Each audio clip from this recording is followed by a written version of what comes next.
With you, for you, always. मतलब हमेशा आपके साथ, आपके लिए। ये नारा है उस दिल्ली पुलिस का जिसके कंधों पर देश की राजधानी दिल्ली की हिफाजत का भार है।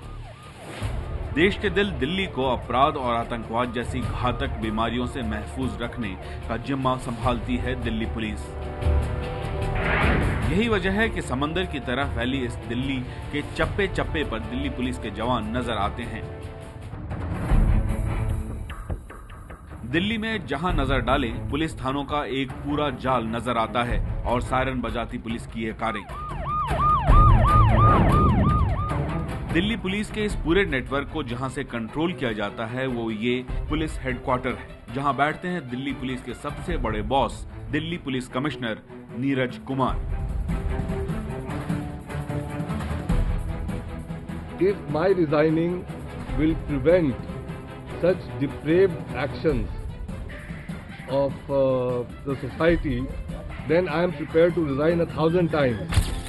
यूं तो नीरज कुमार जब से दिल्ली के पुलिस कमिश्नर बने हैं विवादों में घिरे रहे हैं। बतौर पुलिस कमिश्नर अपने इस 1 साल के कार्यकाल में नीरज कुमार ने जितने विवादों का सामना किया उतने विवाद शायद उनके पूरे करियर में कभी नहीं हुए। 31 जुलाई यानी महज 3 दिन बाद नीरज कुमार अपने पद से रिटायर हो रहे हैं, लेकिन तकदीर का खेल देखिए कि जाते जाते भी विवाद उनका पीछा नहीं छोड़ रहा। बीती रात दिल्ली पुलिस की गोली से एक नौजवान की मौत हुई तो कमिश्नर नीरज कुमार के खाते में दर्ज हो गया एक और नया विवाद। पुलिस वालों ने जो भी किया है गलत किया है। इस तरह बच्चों पर फायरिंग करना बहुत ही कानून उन्होंने खुद तोड़ा है और इस तरीके से उन्हें फायरिंग नहीं करना चाहिए।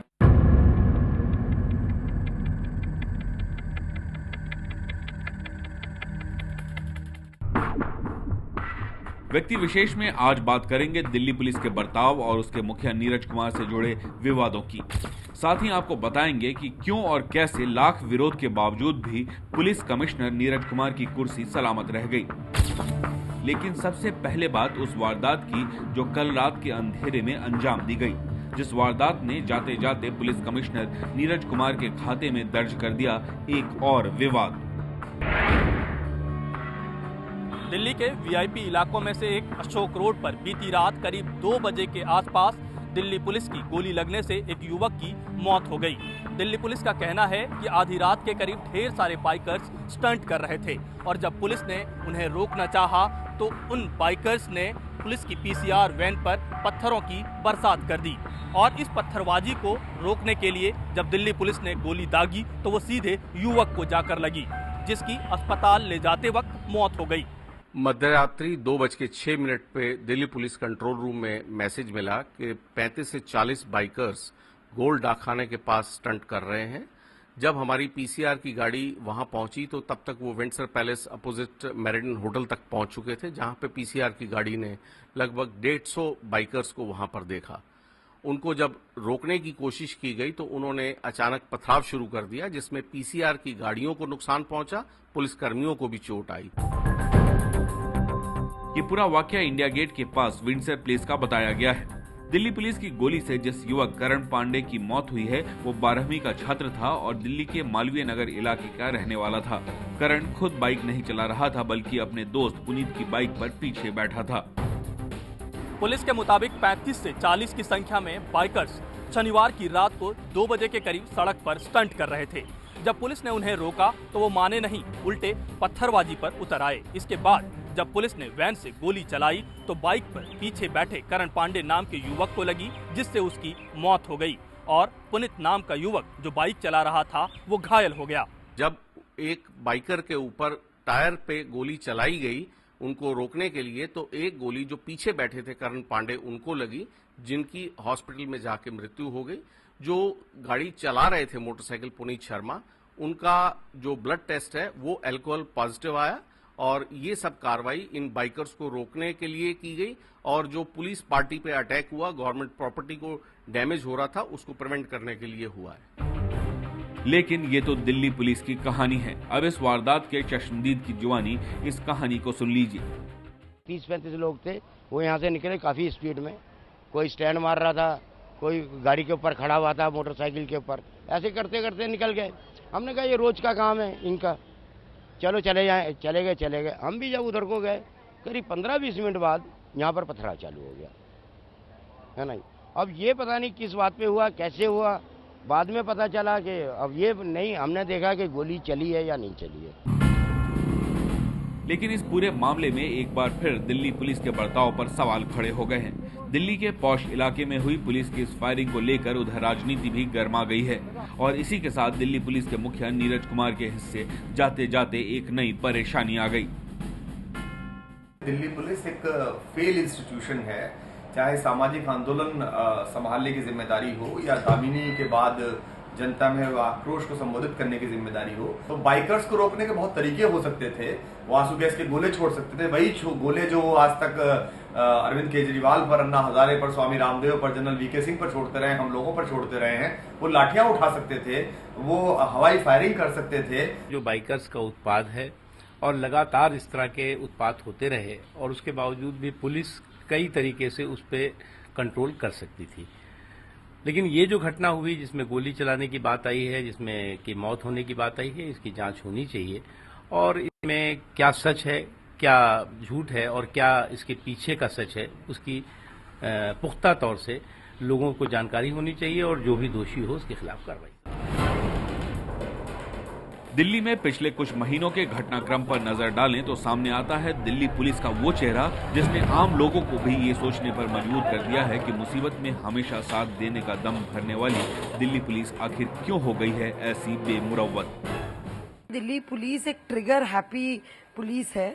बहुत तौर तरीके थे, उसका नंबर नोट कर सकते थे, उस लड़के को बाद में पकड़ सकते थे, वो हो सकता है पैलेट्स यूज कर सकते थे, जो छर्रे होते हैं उसको यूज कर सकते थे, लेकिन गोली चलाना ये कहते हुए कि हम गोली से तो दरअसल टायर को पंचर करना चाहते थे और वो लग गई उसके छाती पे, तो अब हम क्या करें। तो ये सीधा सीधा दिखाता है कि दिल्ली पुलिस को जो भारतीय संविधान के राइट टू लाइफ की अनुच्छेद 21 से कोई लेना देना नहीं है। दिल्ली पुलिस की संवेदनशीलता को लेकर सवाल पहले भी उठते रहे हैं, लेकिन इस बार मामला इसलिए भी गंभीर है क्योंकि ये वारदात पॉश एरिया और दिल्ली के दिल में अंजाम दी गई है। यही वजह है कि पीड़ित का परिवार सवाल उठा रहा है कि आखिर क्यों पुलिस ने ईंट का जवाब गोली से दिया। पुलिस वालों ने जो भी किया है गलत किया है। इस तरह बच्चों पर फायरिंग करना बहुत ही कानून उन्होंने खुद तोड़ा है और इस तरीके से उन्हें फायरिंग नहीं करना चाहिए। भले ही उनके साथ लाठी चार्ज कर देते, उनके हाथ पैर भी तोड़ देते तो भी मुझे कोई वो नहीं था, लेकिन इस तरह उनकी जान लेने का उनको कोई हक नहीं। शनिवार की रात भले ही करण पांडे की मौत दिल्ली पुलिस के इंस्पेक्टर रजनीश परमार की गोली से हुई है, लेकिन इसकी जिम्मेदारी कहीं न कहीं दिल्ली पुलिस के मुखिया नीरज कुमार के सिर भी जाती है। यही वजह है कि अपने रिटायरमेंट से चंद रोज पहले एक बार फिर नीरज कुमार विवाद में फंस गए हैं। आगे बात करेंगे नीरज कुमार के उन बाकी विवादों की जिन्होंने उनके पूरे कार्यकाल में उन्हें चैन से बैठने नहीं दिया, लेकिन पहले सुनिए खुद को लेकर क्या है उनकी सफाई।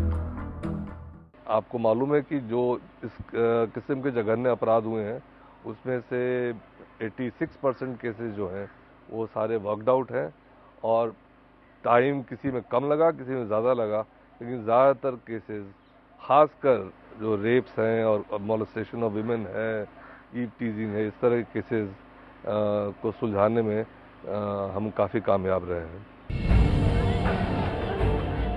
कमिश्नर साहब नीरज कुमार के कार्यकाल में सबसे ज्यादा हाय तौबा दिल्ली में बलात्कार के बढ़ते ग्राफ को लेकर मची थी। दिसंबर में दिल्ली में चलती बस में हुए सामूहिक बलात्कार की घटना ने तो पूरे देश को हिलाकर रख दिया था। उस वक्त भी दिल्ली पुलिस के तौर तरीकों को लेकर बवाल मचा था। ब्रेक के बाद बताएंगे नीरज कुमार से जुड़े और भी क्या हैं विवाद।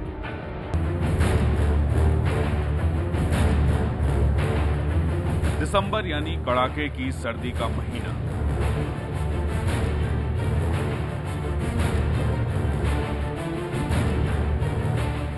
यूं भी दिल्ली में दिसंबर के महीने में हड्डी तक कपकपा देने वाली ठंड पड़ती है, लेकिन पिछले दिसंबर में ठंड में भी दिल्ली पुलिस के पसीने छूट रहे थे।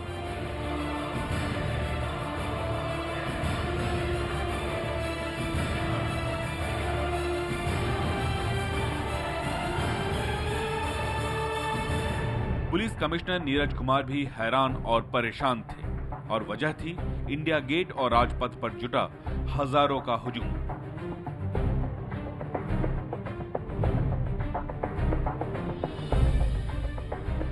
दिसंबर 2012 की रात दिल्ली में चलती बस में हुए सामूहिक बलात्कार की वारदात ने पूरे देश को हिलाकर रख दिया था।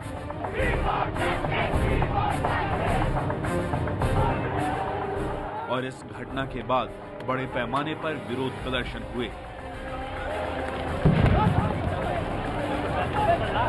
जिनसे निपटने के लिए दिल्ली पुलिस के रवैये की तीखी आलोचना भी हुई। इंडिया गेट और राजपथ पर प्रदर्शनकारियों के खिलाफ दिल्ली पुलिस की कार्रवाई के विरोध में मुख्यमंत्री शीला दीक्षित तक ने नीरज कुमार से इस्तीफे की मांग कर दी थी। हम समझते हैं कि जितना भी सीनियर ऑफिसर्स को आप रिस्पॉन्सिबिलिटीज की जब तक नहीं देंगे तब तक विश्वास लोगों का नहीं बन पाएगा। लेकिन जबरदस्त विरोध के बावजूद भी नीरज कुमार अपनी कुर्सी से नहीं हिले। अब आगे की कहानी से पहले जरा सुनिए अपने इस्तीफे को लेकर नीरज कुमार ने उस वक्त क्या दी थी सफाई। जो लोग आपसे इस्तीफा मांग रहे हैं उनकी मंशा क्या हो सकती है आपकी निगाह में? ये सवाल तो आपको उन्हीं से पूछना पड़ेगा, मुझे नहीं मालूम, क्योंकि न मेरा कभी उनसे झगड़ा हुआ, न कोई बातचीत हुई, न कोई तू मैं हुई, तो मुझे खुद समझ में नहीं आया आज तक कि उनकी क्या मंशा है। 16 दिसंबर को बस में हुए बलात्कार के बाद पनपे हालात से निपटने को लेकर दिल्ली पुलिस के तौर तरीके और नीरज कुमार के रवैये को लेकर जबरदस्त विवाद हुआ था। इसके महज 2 महीने बाद नीरज कुमार एक बार फिर चर्चा में आ गए, जब गोरखपुर में दिल्ली पुलिस ने हिजबुल मुजाहिदीन के आतंकवादी लियाकत अली को गिरफ्तार कर लिया था। दिल्ली पुलिस ने लियाकत अली की गिरफ्तारी के वक्त दावा किया था कि वो होली के मौके पर दिल्ली में बम धमाके करने की साजिश रच रहा है।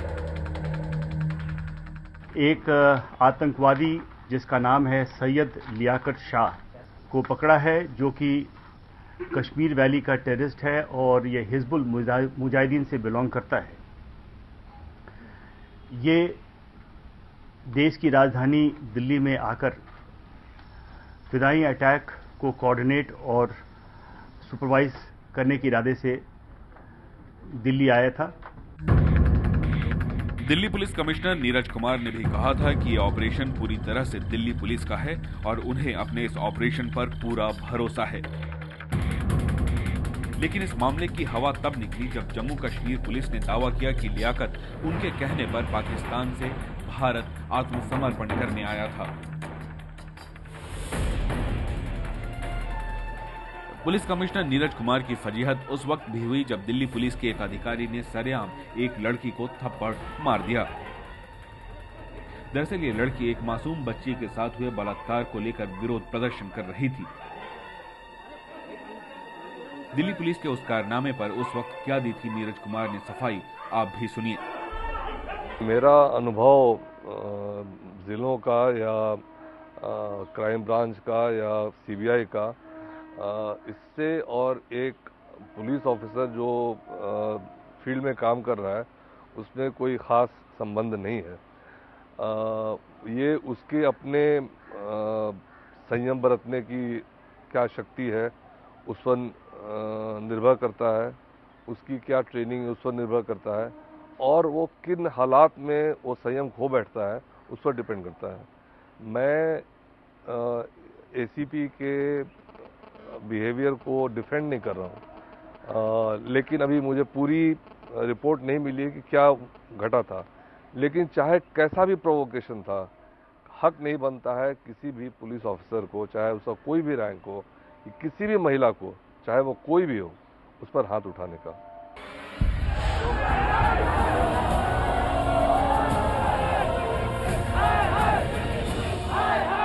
मनमोहन सिंह, सबको आज चूड़ियां पहन लेनी चाहिए। अगर आप 5 साल की बच्ची को बचा नहीं सकते, अगर आप उसकी सुरक्षा नहीं कर सकते, तो पूरी दिल्ली सरकार को चूड़ियां पहन लेनी चाहिए। क्या कर रहे हो? वो एसीपी थप्पड़ मार रहा है लड़की को, 2000 उनके माँ बाप को पैसे दे रहे हैं कि आप चुप रहो। सबसे पहले रेप केस होते ही फांसी होनी चाहिए, फांसी। यमुना पार के गांधीनगर इलाके में 5 साल की एक मासूम बच्ची के साथ हुए बलात्कार के मामले में भी दिल्ली पुलिस पर कई गंभीर आरोप लगे। पीड़ित बच्ची के पिता ने आरोप लगाया था कि दिल्ली पुलिस की तरफ से उन्हें 2000 रुपए देकर मुंह बंद रखने और मामला को रफा दफा करने की सलाह दी गई थी। मीडिया में उस सनसनीखेज खुलासे के बाद दिल्ली पुलिस के खिलाफ जबरदस्त विरोध प्रदर्शन हुए थे। उस वक्त नीरज कुमार की दी सफाई भी सुन लीजिए। गांधीनगर रेप कांड में जिस तरह की पुलिस की थोड़ी लापरवाही सामने आई, अब इस तरह की लापरवाही आगे से सामने ना आए, इसके लिए आपका क्या एक्शन प्लान है? जब 16 दिसंबर का कांड हुआ था, उसके बाद मैंने स्टेशन हाउस ऑफिसर्स के साथ 1-to-1 बात की थी, उनको समझाया था, डिटेल इंस्ट्रक्शन दिए थे। बावजूद इसके ऐसी लापरवाही देखने को मिली है। तो जो भी हमारी इंक्वायरी में जो कमियां पाई जाएंगी, उन कमियों को के बारे में अपने स्टाफ को, अपने स्टेशन हाउस ऑफिसर्स को मैं खुद ब्रीफ करूंगा। दिल्ली के सेंट स्टीफेंस कॉलेज में पढ़े और 1976 बैच के आईपीएस अधिकारी नीरज कुमार ने पुलिस महकमे में कई अहम पदों पर काम किया है, लेकिन दिल्ली पुलिस कमिश्नर के तौर पर वो हमेशा विवादों में घिरे रहे हैं। सीबीआई निदेशक के पद के लिए अंतिम 3 उम्मीदवारों के पैनल में जगह न मिलने से नाराज नीरज कुमार सरकार से भी भड़ गए थे। उन्होंने सरकार के इस फैसले को केंद्रीय प्रशासनिक ट्रिब्यूनल में चुनौती भी दी थी। यही नहीं, पर्यावरण विभाग से मंजूरी लिए बिना उन्होंने दिल्ली पुलिस के नए भवन का शिलान्यास तक करा दिया। आईपीएल मैच में सट्टेबाजी के रैकेट का भांडाफोड़ करके भी उन्होंने खासी सुर्खियां बटोरी हैं। लेकिन बीती रात दिल्ली पुलिस की गोली से हुई नौजवान की मौत के बाद एक बार फिर रिटायरमेंट से ठीक पहले विवादों में आ गए हैं कमिश्नर साहब।